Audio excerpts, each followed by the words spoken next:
napaka-epektibo nga po yung kampanya laban sa illegal na droga ni PRRD. Hindi lang po sa ating bansa, no, ay gusto pa itong gawin or pattern ng isang politiko na tumatakbo ngayon sa Taiwan. Kaya nag-trending ito nung ginamit niya nga po ang picture ni PRRD. At ang inakala po natin na hindi po ito epektibo at wala nakakilala kay PRRD sa ibang bansa, abay kilalang kilala pala ito sa pagiging matapang at pagiging magaling. At ang kanyang advokasya na laban or gera kontra sa illegal na droga ay gustong gayahin ng ibang bansa. Pero nakakalungkot, dito sa ating bansa ngayon ay kung ano pa po yung magandang programa na para matigil no labanan ang kampanya laban sa illegal na droga, abay ito ngayon ang kanilang ayaw. So, anong masasabi natin dito mga kababayan na para sa ibang bansa ay epektibo pala ito?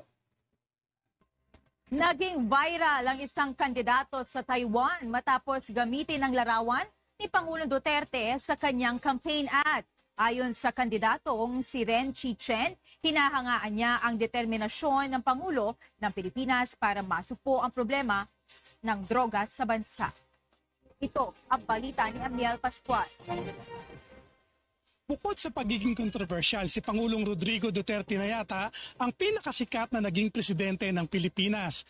Ayan mga kababayan hindi po galing sa atin yan, kundi galing po yan sa ibang bansa. So kung makikita po natin na hinahangaan nga po ng ibang bansa, itong si PRRD, paano pa kaya ang mga Pilipino? Alam natin na yung galit kay PRRD at tumutulig sa ngayon dito sa Quadcom ay mukhang iba po yung kanilang pakay at iba ang kanilang pinoproteksyonan.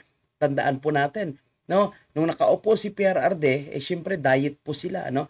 Medyo laylo muna sila dahil ang kanilang pinagkikitaan siguro na itong kalakaran ng illegal na droga ay natigil sa panahon ni PRRD. Kaya ngayon todo trabaho na naman sila, no? Dito at gusto nilang balikan itong si PRRD. At tingnan niyo po, yung Quadcom ngayon, sino yung sinisentro?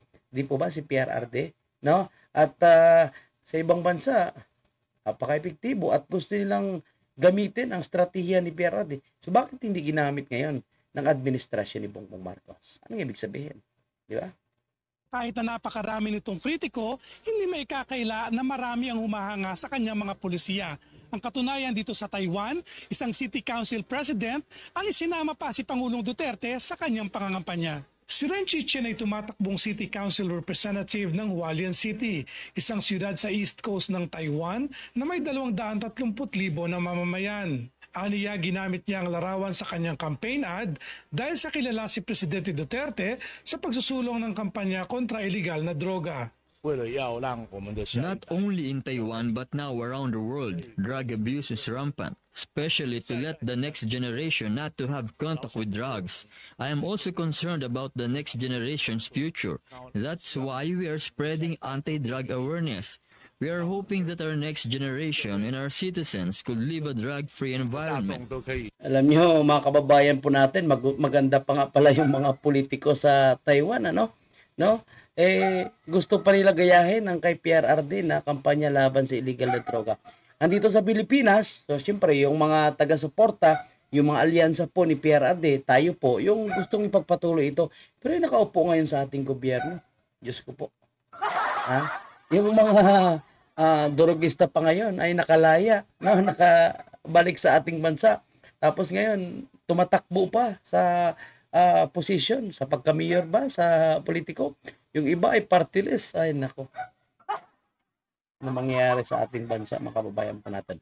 Kaya kailangan na naman natin ang isang matapang na Duterte para ipagpatuloy ang kampanya laban sa illegal na droga. Tama o tama?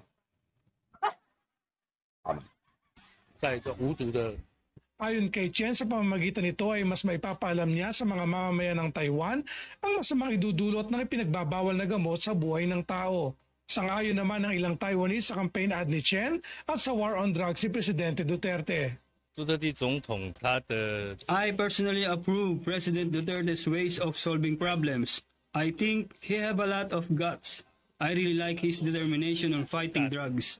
Tingnan nyo mga kababayan po natin, ano? Kahit sa ibang bansa, talagang rockstar po yung dating ni PRRD. At ito po ay nakaka-proud. I don't know kung itong achievement ni PRRD, no? Ganon din ba kaya ngayon sa administrasyong Marcos? Magiging proud din kaya ang Pilipino at gagayahin din kaya ng ibang bansa itong strategiya at advokasya ngayon ni Bongbong Marcos? Palagay ko, wala silang mapapalay, no?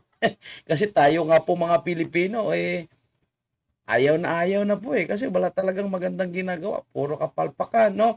Puro kahihiyan kung tutusin. Ang sabi nga ng ibang OFW, Diyos ko po, no? Yung dating nakaka-proud, pagiging Pilipino, nakaka-proud yung ating presidente, ngayon daw po nakakahiya. Kasi imagine mo, napasama po yung kanyang pamilya, ano, sa Guinness Book of Record, na isa po sa pinakamalaking pagnanakaw sa kaban ng gobyerno. Nakalungkot, pero yan ang katotohanan. At ngayon, no, nagpapare-elect po yung kanyang kapatid na isang manggagamit. Pagkatapos si Palibing, ang kanilang ama sa libingan ng mga bayani, tiniis ni PRRD yung mga pangyuyurak sa kanya, no?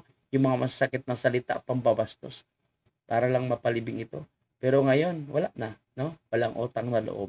So, nakaka-proud talaga, no? Ang naging presidente po natin itong si PRRD. Sana po magkaroon pa po ng chance na makabalik si PRRD at manungkulan sa gobyerno. At ganun patuloy niya siguro yung kanyang programa, no? Na natigil na at hindi pinagpatuloy nitong administrasyon Marcos. Di po ba? Okay? So maraming salamat. Yan muna yung ating update.